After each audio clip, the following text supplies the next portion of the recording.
एक समय की बात है कि सूरजपुर गांव में हरिया नाम का एक आदमी अपनी बीवी और एक बेटे के साथ रहता था। हरिया के पास ज्यादा कुछ नहीं था, बस कुछ अपनी मुर्गियां थीं जिन्हें वो संभालता था। हरिया घर में समोसे बनाकर गांव में जगह जगह बेचता था। हर किसी को हरिया के समोसे बहुत ही पसंद थे क्योंकि वो बेहद मजेदार होते थे। हरिया जैसे ही गांव में निकलता तो लोगों की भीड़ लग जाती। सुनो जरा, जल्दी से मुर्गियों को तो देख लो और समोसे को तैयार तो कर लिया है ना? पता नहीं आज कैसे इतना लेट तक सो गया। मुझे फिर जल्दी गांव में समोसे बेचने भी जाना है।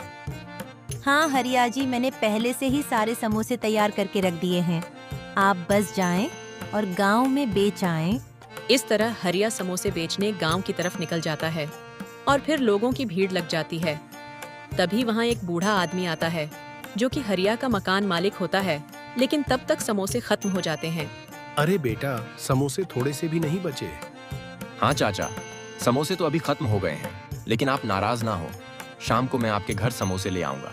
अच्छा ठीक है हरिया बेटा, शाम तक समोसे ले आना। जब तक तुम्हारे हाथ के समोसे न खाऊं, दिन ही नहीं गुजरता। ठीक है चाचा, मैं शाम को आपके घर समोसे लेकर आता हूँ। इस तरह से हरिया घर की तरफ निकल पड़ता है। तभी रास्ते में जोरदार बारिश शुरू हो जाती है। हरिया एक पेड़ के पास अपने थैले के साथ बैठकर बारिश रुकने का इंतजार करता है। थोड़ी देर बाद बारिश बंद हो जाती है और हरिया घर की तरफ जाने ही लगता है। तभी दो आदमी हरिया के पास आते हैं।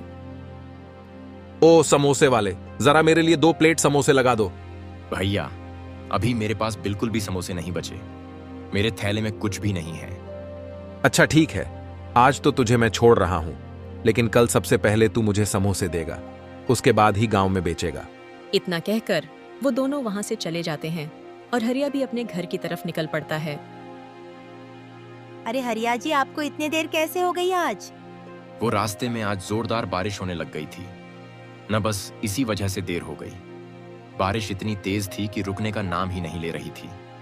अच्छा चले ठीक है, आप जल्दी से मुंह हाथ धो लें, तब तक मैं खाना पका लेती हूँ।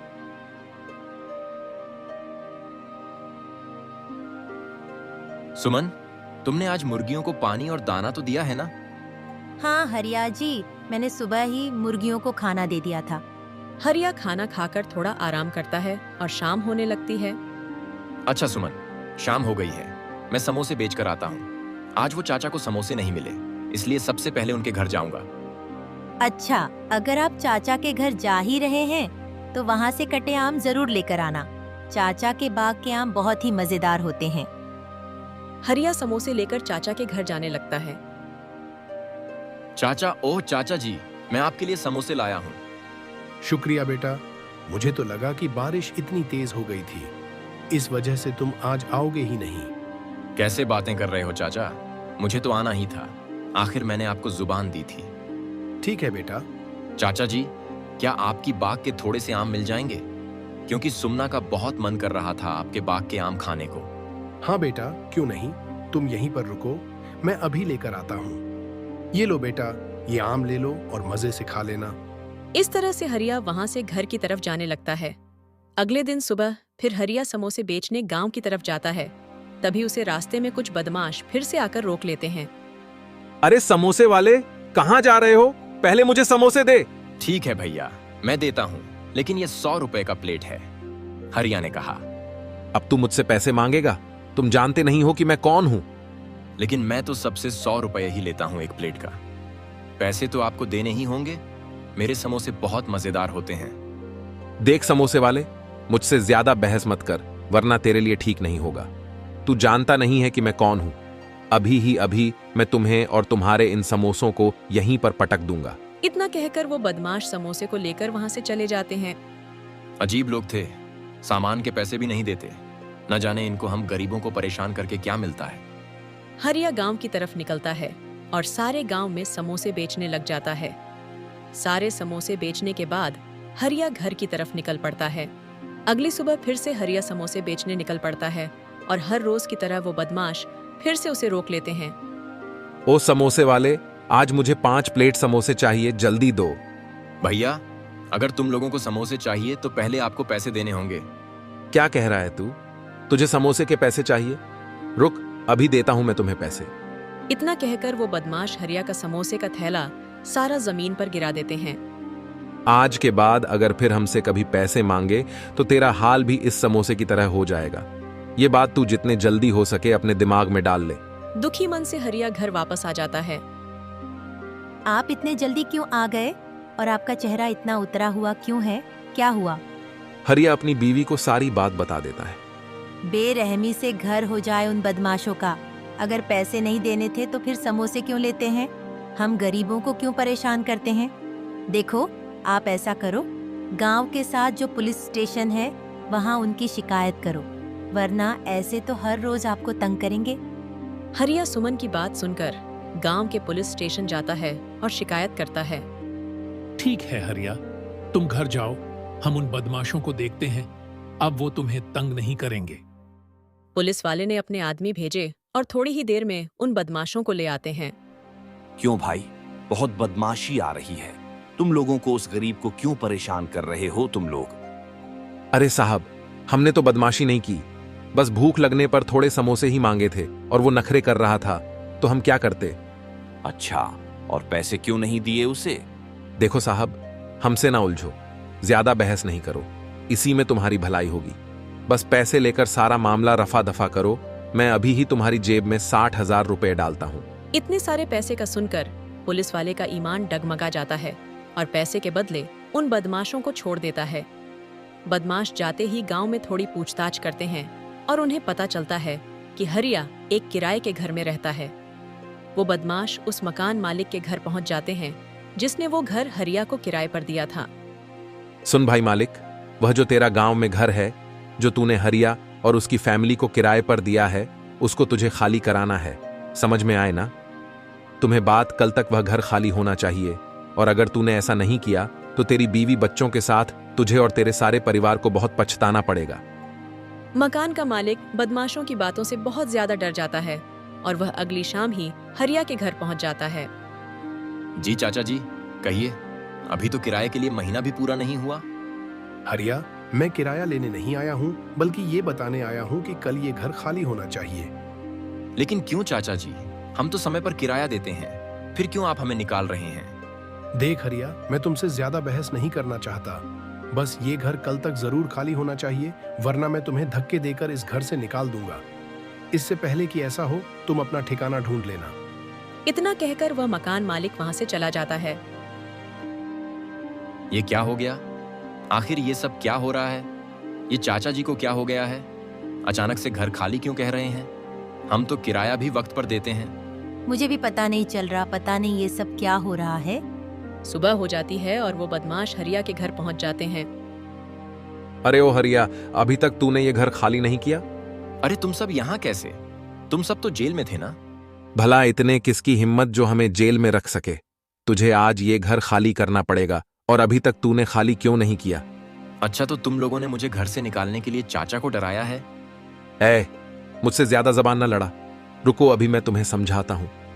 वो बदमाश हरिया के सामान के साथ पूरी फैमिली को घर से बाहर निकाल देते हैं। हरिया की फैमिली बहुत दुखी थी और हरिया को कुछ समझ नहीं आ रहा था कि वो क्या करे। रात होने वाली थी और हरिया का रहने को कोई ठिकाना नहीं था। उस रात हरिया की फैमिली ने फुटपाथ पर ही सारी रात बिताई। इस तरह सुबह होते ही लोगों के शोर से हरिया और उसकी फैमिली उठ जाते हैं। अरे सुमन, ये आखिर कैसे दिन आ गए हैं? तुम यहाँ अपना और अर्जुन का ध्यान रखो, तब तक मैं कुछ खाने का इंतजाम करता हूँ। हरिया खाने का कुछ न कुछ इंतजाम करता है और सब खाना खा लेते हैं। और तभी हरिया की नजर एक छोटी बच्ची पर पड़ती है जो सड़क पार कर रही थी। वह सड़क की दूसरी तरफ भाग रही थी और सामने से एक तेज रफ्तार से गाड़ी आ रही थी। वह बच्ची गाड़ी के सामने आने ही वाली थी कि हरिया ने दौड़कर उस बच्ची को पकड़ लिया, जिसमें हरिया को थोड़ी सी चोट भी आ गई। जब बच्ची के माँ बाप की नजर उस पर पड़ी तो वो भागकर हरिया के पास आए। उसकी माँ ने अपनी बच्ची को संभालते हुए कहा, भैया, आपका बहुत बहुत शुक्रिया जो आज आपने मेरी बेटी की जान बचाई। अगर आप टाइम पे ना आते तो मेरी बेटी के साथ क्या हो जाता। मैं तो इसके बगैर जिंदा ही ना रहती। बहुत शुक्रिया आपका भाई। बस दीदी, वो तो शुक्र है कि मेरी नजर पड़ गई। आप ज्यादा परेशान ना हो, बच्ची ठीक है, बस कोशिश करें कि बच्चों का ख्याल अच्छे से रखें। इतना कहकर हरिया वहां से चला जाता है और सड़क के दूसरी तरफ फुटपाथ पर अपनी फैमिली के साथ बैठ जाता है। जब उस पति पत्नी की नजर हरिया पर पड़ती है तो वो फौरन हरिया के पास आते हैं। तुम यहाँ क्यों बैठे हो? क्या तुम्हारा कोई घर नहीं है? भाई घर तो था मगर अब वो छिन गया है। छिन गया है मतलब किसने छीना और क्यों? तभी हरिया अपने साथ हुए सारे जुल्म के बारे में उस आदमी को बता देता है। उस आदमी को हरिया से बहुत ही ज्यादा हमदर्दी होती है और वह उसे ये यकीन दिलाता है कि वह उसे इंसाफ जरूर दिलाएगा। वह आदमी हरिया के साथ उस पुलिस स्टेशन पहुंच जाता है जहां हरिया ने उन बदमाशों के खिलाफ शिकायत की थी। क्यों भाई, पहचाना मुझे कि मैं कौन हूँ? हाँ, आए साहब, आए। आपका अचानक से कैसे आना हुआ? अच्छा, तो याददाश्त तो ठीक है तुम्हारी। अब ये बताओ कि ये आदमी तुम्हें याद है? हाँ कलेक्टर साहब, ये तो वही आदमी है ना जो कुछ दिन पहले शिकायत करने आया था। अच्छा, तो जब इसने शिकायत की थी तो तुम लोगों ने कोई कार्रवाई की थी? हाँ साहब, हमने कार्रवाई की थी।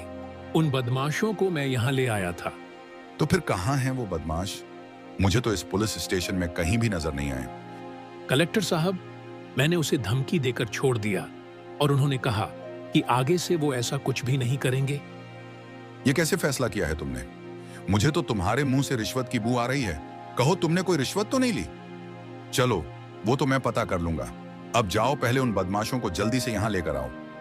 पुलिस वाला जल्दी से ही उन बदमाशों को पकड़कर पुलिस स्टेशन ले आता है। अरे, क्या तुम दोनों ने इस पुलिस वाले को रिश्वत दी है? जी कलेक्टर साहब, हमने इसको रिश्वत दी थी। अब क्या बोलेंगे आप थानेदार साहब? तुम कुछ ना बोलो, मैं बोलता हूँ।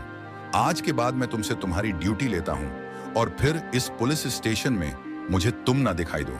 और तुम दोनों ने हरिया का जितना भी नुकसान किया है वह अब इसी वक्त भरो। कलेक्टर साहब उस पुलिस वाले को नौकरी से सस्पेंड कर देते हैं और वो बदमाश हरिया के सारे पैसे वापस करवा देते हैं जितना भी उन्होंने उसका नुकसान किया था। आखिरकार हरिया को इंसाफ मिल चुका था। उसी वक्त हरिया मकान मालिक के पास जाता है, सारी बातें बताता है और साथ में वापस किराए पर रहने की बात करता है। इस पर मकान मालिक हरिया को बताता है कि कैसे उन बदमाशों ने उसे धमकी दी थी और इस तरह हरिया अब वापस अपने घर में आ जाता है। आखिरकार हरिया को इंसाफ मिल गया और वो बेफिक्र होकर गांव में समोसे बेचने जाने लगा।